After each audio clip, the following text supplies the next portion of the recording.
What are the three challenges that you might encounter? If you look at all the other big relationships that have changed for us, look at the American relationship, look at the Australian relationship. You need a nuclear deal, basically. Some equivalent. A big ticket agreement between India. No, not necessarily. Everything doesn't happen with a big bang. H1B was actually as impactful as the nuclear deal, which is not to say the nuclear deal wasn't a huge achievement. Not having problems can also be we are both being happy in the same room, but it stays there. What you said about not having a problem in the relationship is not a driver of the relationship. It Absolutely. doesn't drive Yes. the relationship. In fact, I would, in some ways, it's a negative. If you are looking at the flip side of this relationship, what are the three challenges that you might encounter or that we might encounter? And how do we guard against that? Well, Indrani, I think the main challenge, in a way, you have yourself implied. We've never had problems between India and Japan. No. But not having problems doesn't mean everything works well. Not having problems can also be we are both being happy in the same room, but it stays there. So we need something more. So I would say, how do you take good sentiment and make it into a practical plan? I think it's that journey which has been a challenge for the relationship. And the kind of things that are described to you, which is really a deepening of business, more interest in, as I say, in education, in internships. I feel tourism, again. When I look today at the kind of spike in Indian tourists, we are in India, for the benefit of our Japanese colleagues, I must tell you, the foreign ministry issues the passport. So I have a good sense of how many passports we issue every year. And our passport issual is going up actually at the rate of almost 10 to 15% a year.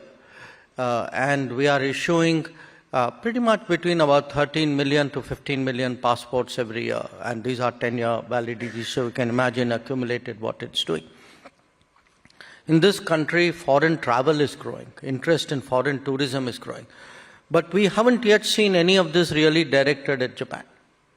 If you look at Southeast Asia today, look at Singapore, Malaysia, Thailand, look at the Gulf, look at Europe, Indian tourists are really going there in very, very large numbers.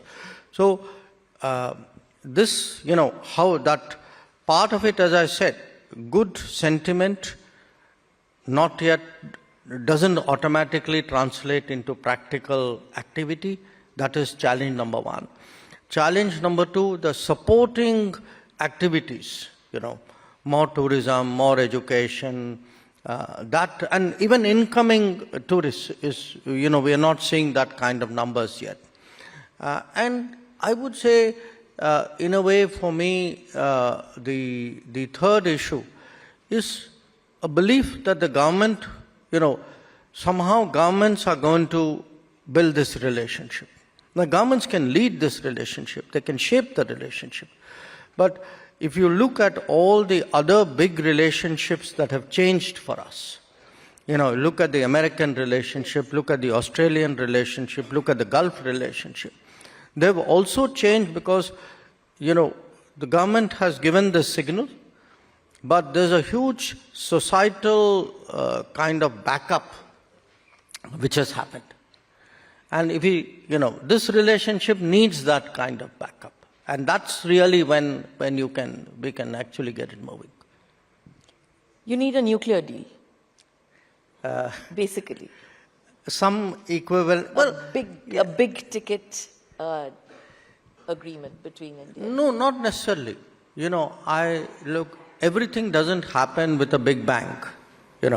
I think often you can get, even that I would argue is a bit overstated. I mean, if you ask me, she's referring to the nuclear deal with America, which we did, which was a turning point in the relationship. But I would argue that H-1B was actually as impactful as the nuclear deal, and in many ways much more long-lasting than the nuclear deal. Which is not to say the nuclear deal wasn't a huge achievement. Relationships do not develop necessarily through quantum jumps. Okay, they can also develop layer by layer, bit by bit, things happening. And I think we have not looked in the past when we say, okay, we need better relations with Japan, everybody says, oh, that means more investment. Answer is yes. But just saying, there should be more investment, A, doesn't make that investment happen. And B, even if some of that happens, isn't good enough.